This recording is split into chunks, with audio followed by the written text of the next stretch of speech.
Everyone's up bright and early. I was expecting an empty room today. What a fun weekend. So this is not my first time in Kyiv. I lived here in late 2012. Love this country. So happy to be here. Want to thank everybody that put this together, specifically Mike, who's just elevated the quality of this event. How many of you have been to a d10e before? Obviously, the market has matured, and with that, this event is as well. Very excited. We're upping the rate at which we'll be doing these, so hope to see you all over the world as often as possible. We will always have a good time, and I'm always going to be available. I want to stop because we're in one of those moments of really good times, and it's very easy in these moments of awesomeness to sometimes lose track of what matters. Most of everybody in this room has probably been a huge beneficiary of the growth that we've heard about, and it's in moments like this when everything is up. You don't need me to tell you how great the market is and how to make more money. If you haven't been making money yet in this space, you're doing something wrong. So I want to take us back to what money does. Money, when people come into it for the first times in their lives, doesn't always make you better. I've seen money change people, and sometimes for the worse.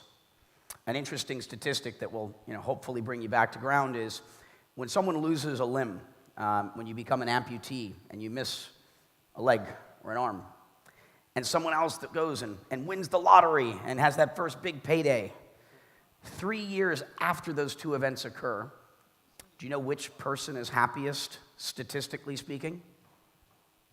The amputee.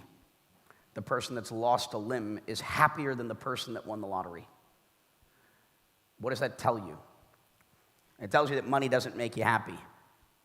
And it has a way of potentially changing you for the worse. So, keep focused on what got you in this business. We're doing very, very important work that has the potential to change the world for the better. And don't forget why you're here. Remember to stay true to yourself, maintain your integrity. Don't ever compromise your integrity for anything. We have the potential to rebuild the world and make it a better place. And the outcome of how this is going to turn out is going to be determined by us and the quality of ourselves, because we're going to be enabling this. So I want to just talk briefly about the market. You're going to have plenty of awesome speakers throughout the day today that are going to talk about things, but people tend to like market data from me. Start with disclaimers. Everybody read that? Lawyers make me do this good. So I want to take us to the big picture. Actually, you can always just read my back if you're looking for disclaimers. I changed the logo for Blockchain Capital a little while ago to a starfish, which I'll get into. So there's a book I highly recommend. It's probably the best book written on decentralization. It's called The Starfish and the Spider. And it's written because if you cut the leg off a spider, does anyone know what happens? It walks with a limp. If you cut off a second leg, more of a limp. If you cut off its head, it's dead. But with a starfish, on the other hand, if you cut that leg off, that leg grows back. But did you know if you cut off any part of the center of this starfish with that leg becomes an entirely new starfish?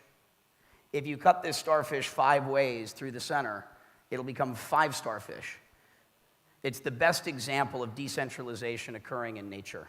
And so we're a digital starfish, but the reason this matters is ultimately in decentralization and distributed systems. We're moving from a world of centralized systems to decentralized and distributed systems. Some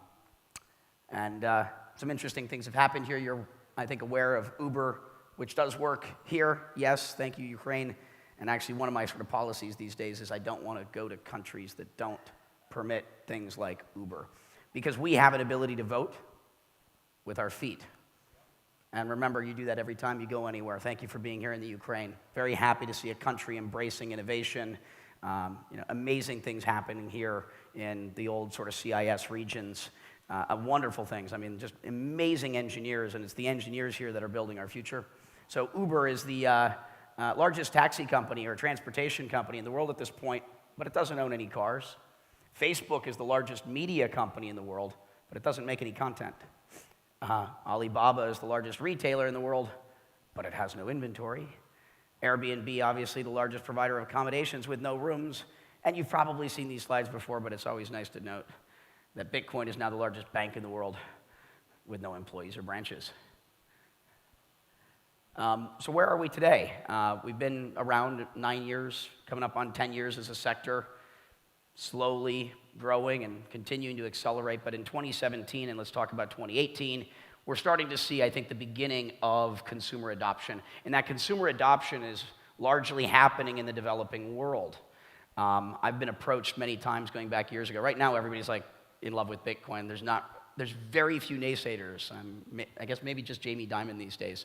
I'm not sure how sincere those criticisms really are. Well, I guess we'll find out later. But in the developing world, so people would come up to me and they'd be, Brock, why should I want Bitcoin? I've read something about it. It's this awful thing. And, why should I want it? And I'm always like, you shouldn't. And they're like, what do you mean? I'm like, well, it's not for you. And like, what do you mean not for me? I go, well, do you have a bank account? And they're like, yeah. And I go, I'm guessing you got a piece of plastic in your pocket that lets you conveniently pay for things. And they're like, yeah. And I go, you've got rule of law that's here in theory to protect you, and in most cases often will. You probably have faith in the system. And of the 200 currencies in the world, you've got one that everyone wants more of. As an American, this isn't likely to change your life right now unless you want to be a speculative investor. And based upon what you've told me, I'm pretty sure you don't fall in that bucket, at least not yet. But if we go south of that border and you start looking at places like Latin America, you look at Southeast Asia, you look at Africa, in the same way that they leapfrogged wired telecommunications and went straight to wireless, we have 3 billion people on the planet that don't have any financial services whatsoever. We have another 2 to 3 billion people on the planet with minimal or limited financial services. And that's what makes me get up in the morning and feel really good about the things that we're doing. We have the potential to change the lives of billions of people for the better. And it's the least fortunate people on the planet that are going to benefit the most. And that's what I like to talk to people about. So on the developing nation side, I think cryptocurrency is here. We're essentially where the internet was in, call it 1995, 1996, with 10 to 20 million people and growing. But this is the beginning. And anyone that feels like if you haven't been the beneficiary of some of these great things that have been happening in the industry, you are not too late. I get asked this question all the time, and people are like, oh, I'm too late. I go, no, you're too early. And they're like, what do you mean? I go, we're talking about 10 or 20 million people participating in this trend, and how many of those people are in deep? I mean, if you're in this room, you're probably one of about 10,000, maybe 20,000 people in the world that has made the leap to really be on the front line. And if you call that being late, I don't know what is. This is very, very early, and congratulations to all of you in taking that red pill. So the developing nations is where we're starting to see that consumer adoption is occurring. And then on the incumbent side, it's happening with the commercial stuff. It's the big banks and such that are participating, and that's okay. The incumbents are not, necessarily our enemies. They're our friends, and they're just trying to protect their businesses because the status quo is a nice place to be when you're the incumbent. But in this new world, it's innovate or die. The world is changing. Change is the only constant in the universe, and you have to continue to evolve. And so, a lot of the early banks would be like, Brock, is it going to be good or bad for my business? I'm like, it'll be both.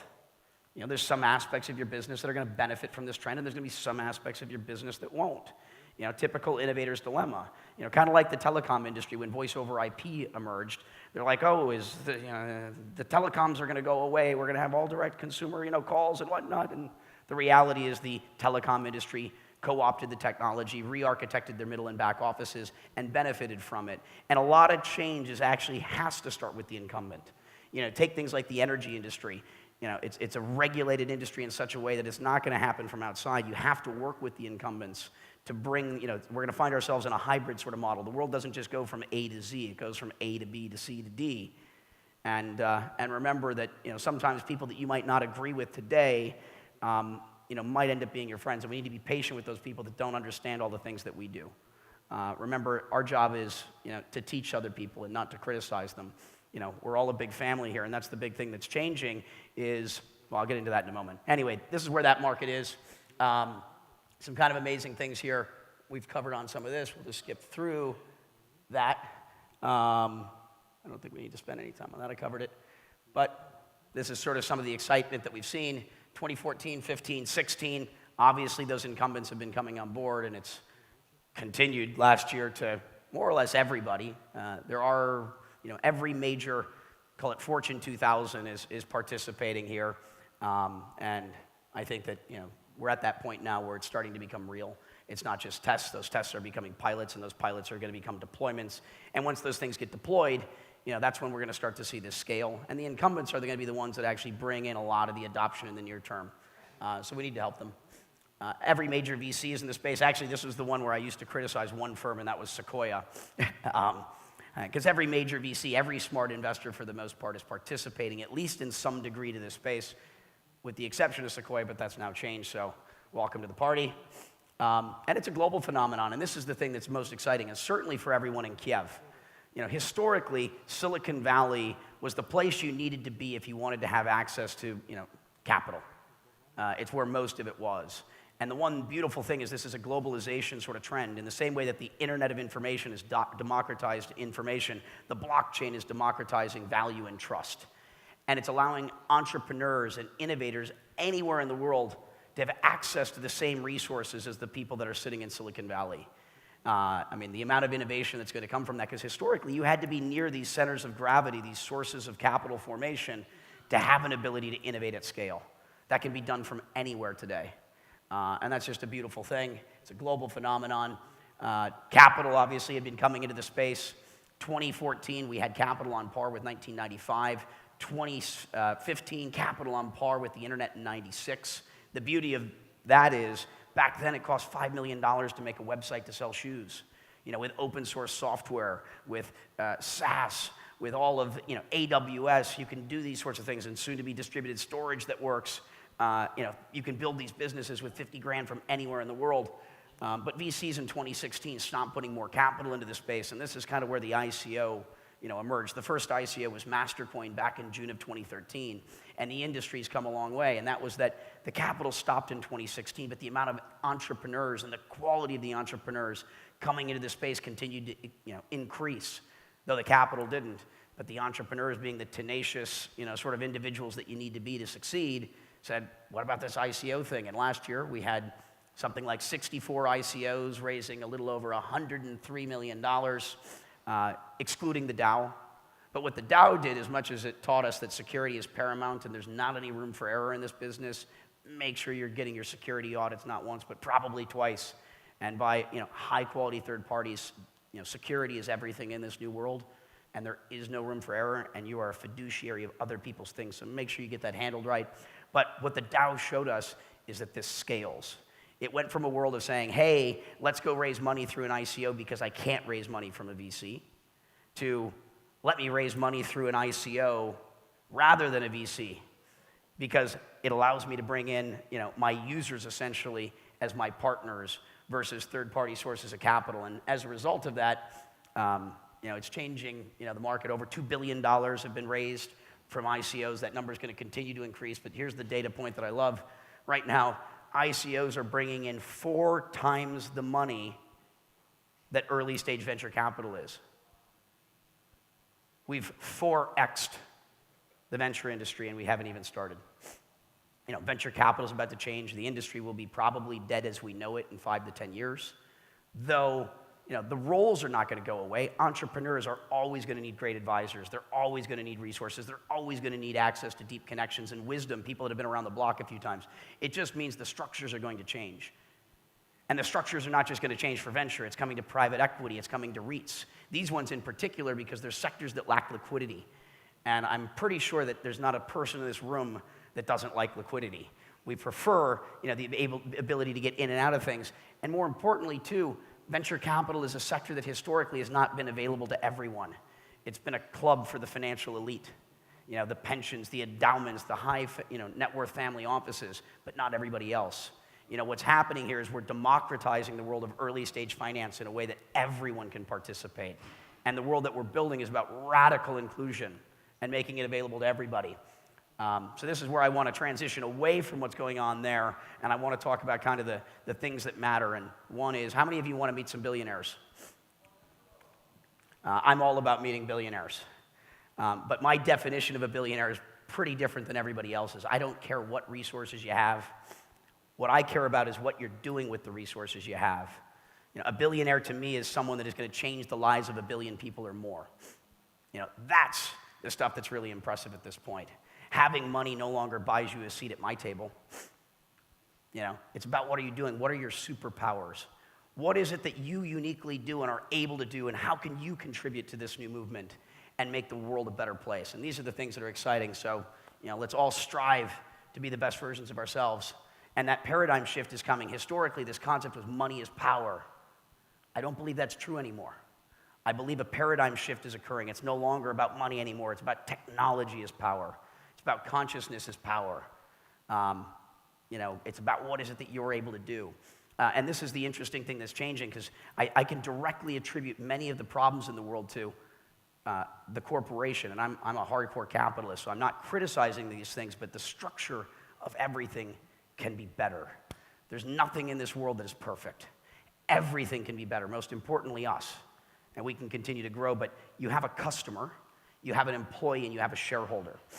A customer just wants to go get the best product and service. An employee just wants to do something they feel good about and live their lives. And a shareholder wants to maximize that return on investment. And therein lies the problem, is those three parties want something radically different. There's a complete misalignment of interests. But what happens in a tokenized world is those three roles, the employee, the customer, and the shareholder, the roles become blurred. Those lines become blurred in a way that you don't know which is which anymore. And essentially, they're all wearing one hat. And in a world where the customer and the employee and the shareholder become one, something really fascinating occurs. As a token holder, I'm clearly something that looks a little bit like a shareholder. And in a world where our jobs are disappearing and there will be no more employees, you're electing, you're choosing what you want to participate in. You're choosing a community of people and a philosophical view and maybe a technology that's going to have some positive impact, and saying, I want to be part of that. At that point, you're a contributor, something that looks a little bit like an employee. And I'm guessing at that point, too, you're probably a customer of that service. And when you become all of those things, there's a complete alignment of interests. And in that world, it's no longer about me trying to take care of me and having proprietary things.